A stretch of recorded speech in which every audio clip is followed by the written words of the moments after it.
이번 시간에는 보컬링 클리닉 시스템을 이용해서 복구펌하는 영상을 준비해 봤습니다. 복구펌이라 해서 손상이 아주 심한 모발을 대상으로 시술을 한 건 아니고요. 통상적인 손상 모발에 복구펌을 하는 순서에 입각해서 펌을 연출해 보았어요. 이 고객님 머리를 샴푸하고 났더니 머리가 이렇게 빗질이 안 되고 좀 어려운 상태였어요. 손으로 만져보았을 때 큐티클이 없는 정도였습니다. 그래서 보컬링 시스템에서 나온 C1 콜라겐 pH 6의 클리닉 젤을 도포해 줍니다. 모발은 pH가 4.5에서 5.5인 약산성이라고 합니다. 근데 우리가 샴푸를 하면요, 샴푸를 할 때 사용되는 수돗물이 pH가 7 이상, 즉 중성 이상의 알칼리성을 띱니다. 그러다 보면 소위 물만 묻어도 머리에 손상이 온다, 손상이 진행된 게 보여진다 라고 말씀들을 하시는데요, 이 상태에서 그대로 건조를 하면 모발의 pH는 알칼리성인 상태에서 머물게 됩니다. 그래서 모발의 pH를 먼저 맞추는데요, 이때 C1 pH 6과 지금은 도포하는 케라틴 pH 5를 도포하고 있습니다. 이렇게 클리닉 젤을 도포하고 나시면 반드시 빗질을 통한 건조를 해 주십시오. 모발은 4.5에서 5.5인 약산성 상태입니다. 그렇기 때문에 건조된 상태가 그렇다는 거죠.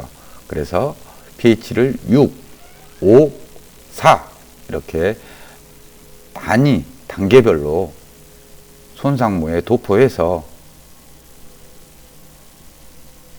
모발의 pH를 맞춰주는 작업을 시행을 합니다.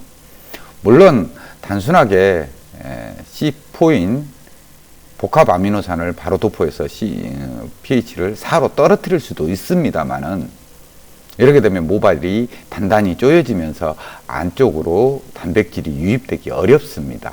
그래서 단계별로 pH 6, 5, 4 이렇게 순서적으로 모발에 도포하고 건조하는 것을 반복하면서 모발의 등점대 4.5에서 5.5인 약산성 상태를 유지하게끔 전처리를 해주는 겁니다.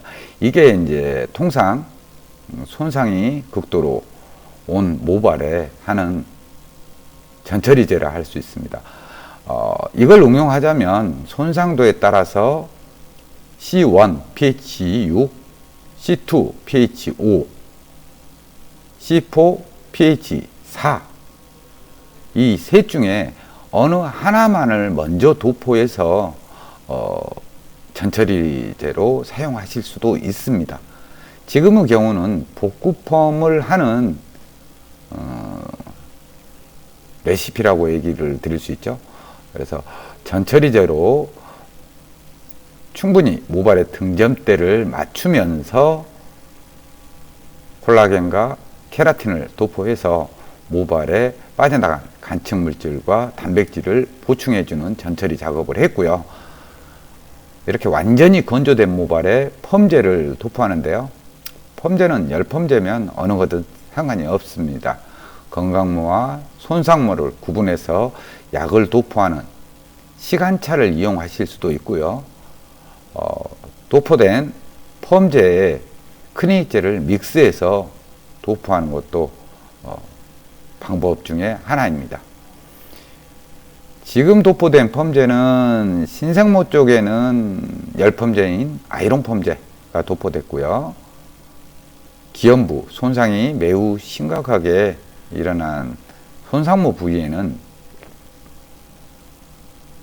에피펌이라는 중산성 펌제 중성과 산성 내지는 약간의 알카리성을 띠는 중산성 펌제라고 저는 개인적으로 그렇게 부릅니다만은 중산성 펌제를 도포하고 연화 테스트 꼬리빗에 감아서 테스트를 바로 했더니 웨이브가 연출되는 걸 보고 방치 시간은 대략 15분에서 최대 30분까지 방치를 하게 됩니다. 그리고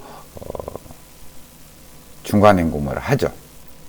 중간 헹굼을 하고 나오면 여전히 중간 헹굼을 했던 수돗물은 알카리성을 띠기 때문에 모발에 약간의 데미지가 올 수 있어요. 더군다나 뜨겁거나 너무 따뜻한 물을 쓰면 모발이 중간 헹굼 시에도 손상을 받을 수 있습니다. 이때 모발의 등잔대도 맞춰주고 보습도 해주는 C3 복합 아미노산을 보습제로 사용하면서 모발을 안정화시키는데요. 그때 저는 보통 이제 C3를 주로 사용합니다. 이렇게 C3를 충분히 도포하고 빗질을 한 다음에 찬바람이나 자연 상태로 이렇게 건조되는 시간 타임을 가져주는 게 좋은데요. 시간이 여유적으로 남지 않을 때는 따뜻한 바람을 이용해서 천천히 건조시켜 주시기 바랍니다. 다소 시간이 오래 걸리고 조금 답답할 수도 있습니다만은 이러한 정성이 들어가야만이 손상이 심각한 모발에 웨이브를 연출할 수 있는 복구펌을 하실 수 있어요. 물론 이런 방법이 아니라 매우 다양한 방법으로 복구펌은 할 수 있어요. 근데 지금은 보컬링 시스템에서 나오는 크리닉제 C1, C2, C3, C4를 활용한 복구펌 시술이기 때문에 참고만 해주시기 바랍니다. 이렇게 해서 뜨거운 바람과 찬바람을 이용해서 충분히 건조시켜 줍니다. 다음은 와인딩인데요. 이때는 머리가 완전히 건조된 상태이기 때문에 그냥 와인딩을 하면 열펌은 형성되지 않습니다. 그래서 모발에 분무기로 적당량의 수분을 공급해 가면서 와인딩을 해줄 수 있는데요. 이때 사용되는 보조기구가 세팅포라는 게 있습니다. 세팅포는 모발에 감겨진, 로뚜에 감겨진 모발에 아주 밀착돼서 열을 밖으로 발산하지 못하도록 잡아주면서 아주 균일하게 컬을 형성해 주는데 매우 좋은 특효적인 효과를 내는, 그럼으로써 매우 균일한 웨이브를 연출하실 수 있습니다. 오늘 사용한 디지털 펌 로뚜의 사이즈는 18mm에서 22mm 사이즈를 사용했고요. 사용된 보조기구는 세팅포입니다. 그리고 사용된 크리닉 세트는 보컬링 크리닉 세트고요. 이에 대해서 궁금한 점은 아래 전화번호로 문의 전화를 주시면 되겠습니다. 오늘은 복구펌에 대해서 알아보았습니다. 끝까지 시청해 주셔서 감사합니다.